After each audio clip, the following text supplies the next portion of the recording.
Masachet Gitin, résumé du Daf Kaf Aleph. La Gemara fait toute une recherche autour de la question si une femme avait un papier, un tableau, elle a donné à son mari pour qu'il lui écrive son propre guet. Est-ce que c'est cachère ou pas? La question elle est parce que le mari doit être propriétaire du guet et le lui donner à la femme. Est-ce que je suppose que la femme elle sait tout ça et qu'elle comprend qu'elle doit le donner complètement à son mari avant qu'il ne la divorce? Ou bien je dis la femme elle comprend pas ces petites nuances, elle croit qu'elle le donne, il va lui rendre, elle n'a pas compris qu'il doit l'acquérir complètement. La Gemara conclut que c'est cachère. La femme on suppose que la femme elle peut comprendre qu'elle doit le donner complètement au mari.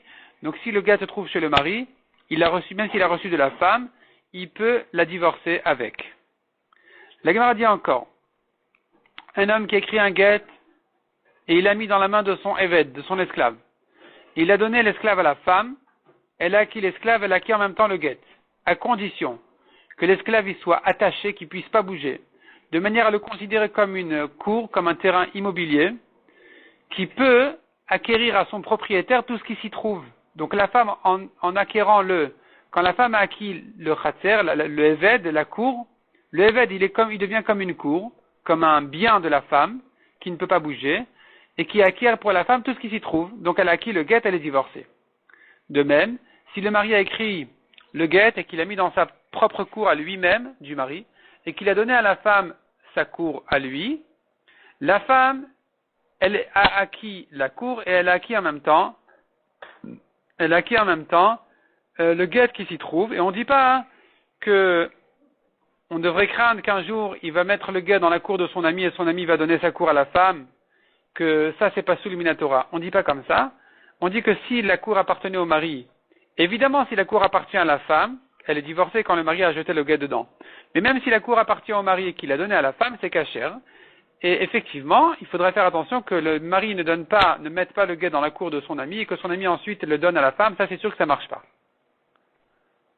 La Gemara ramène l'objection de Abaye sur cette halakha qui disait que le mari peut donner la cour à la femme et qu'elle acquiert en même temps le guet et qu'elle se divorce avec. Et Abaye il a une grande gêne par rapport à cette halakha qui dit, Abaye il demande, mais le système de divorcer une femme en mettant le guet dans sa cour, d'où on sait que ça marche, parce que ça ressemble au cas de sa main. On apprend que de même que dans sa main, elle est divorcée, de même dans sa cour aussi, elle est divorcée. Mais dans sa main, ça marche aussi bien si elle a reçu de force que si elle a reçu volontairement. Or, dans sa cour, ça ne marche pas si elle a reçu la cour en cadeau de force. Une femme ne peut pas recevoir un cadeau de force, n'importe qui non plus d'ailleurs. Donc, puisque ça ne marche pas de force, ça ne ressemble plus à sa main. Et alors, comment peut-elle se divorcer avec quand elle a reçu même volontairement, ça ne devrait pas marcher. Ça, c'est le problème de Abaye par rapport à cette halakha. La Gemara objecte un peu à Abaye, mais Abaye il s'arrange quand même à garder sa position qui dit que c'est pas évident de la divorcer de cette manière. On a vu encore dans la Mishnah, s'il a écrit le guet sur la main, directement sur la main de son éved, il doit donner l'éved à la femme. Ça c'est sûr parce qu'il ne peut pas couper la main du éved et le donner à la femme. C'est interdit de blesser quelqu'un qui est chayav ve mitzvot, comme le éved. Mais la question qui se pose, c'est quand il a écrit le guet sur la corne de sa vache, pourquoi il doit donner la vache entièrement à la femme? Il aurait pu couper la corne et la donner à la femme. Répond la Gemara, on apprend du passouk que non, c'est pas soul. Il faut que le guet, il soit écrit et donné, et pas écrit, coupé et donné. Donc il doit donner la vache entièrement à la femme. Selon Rabbi Yossi Aglili, on a vu dans la Mishnah, un guet n'est cachère que s'il a été écrit sur quelque chose qui n'est ni un aliment, ni qui est vivant. Donc sur la corne de la vache, ou sur le éved, ça marche pas. D'où il apprend ça Rabbi Yossi Aglili?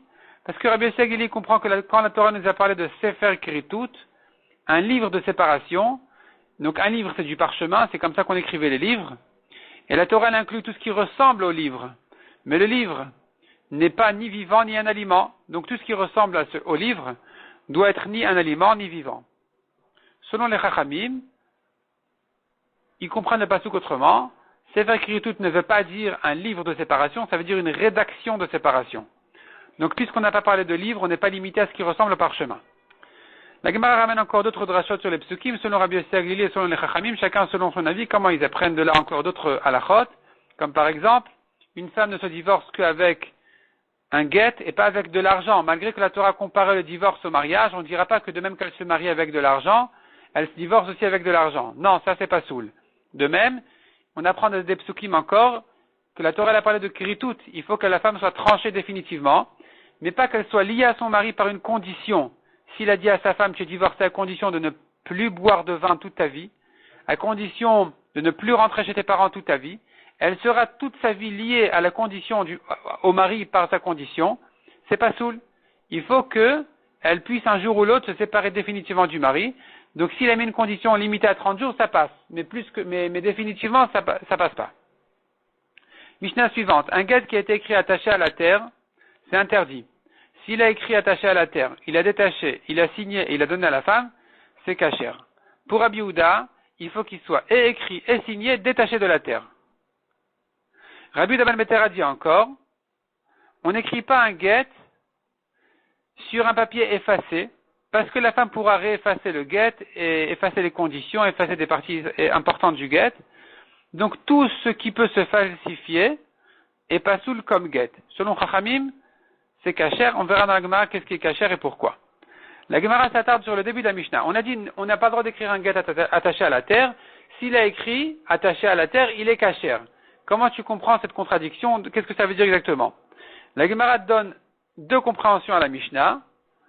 Une selon Rabbi Meir, une selon Rabbi Elazar. Rabbi Meir et Rabbi Elazar ont une grande machloket fondamentale dans le guet.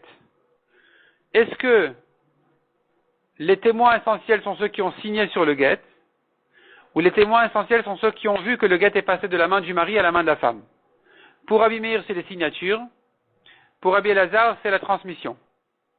Selon Rabbi Meir qui dit que la signature c'est l'essentiel du guet, c'est le témoignage essentiel, il pense que l'essentiel du guet lui-même, quand la Torah nous a parlé d'écrire un guet, l'écriture essentielle c'est la signature des témoins. Donc pour Rabbi Meir, on n'a pas le droit a priori d'écrire un guet attaché à la terre, mais si on l'a écrit entièrement attaché à la terre, tant qu'il n'a pas été signé, ça ne s'appelle pas encore qu'il a été écrit Minatora. Donc si on l'a détaché et ensuite signé puis donné, il est kasher.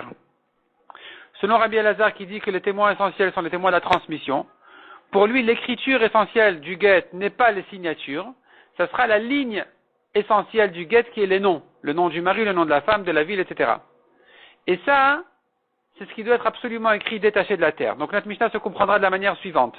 On n'écrit pas a priori si c'est attaché à la terre. S'il a écrit la majorité du guet, mais il a laissé la ligne essentielle, il a détaché et là il a complété la ligne essentielle, qui est l'écriture du guet d'après Rabbi Elazar, le nom du mari, de la femme, etc. Puisque ça a été écrit détaché de la terre, alors le guet, il est kasher.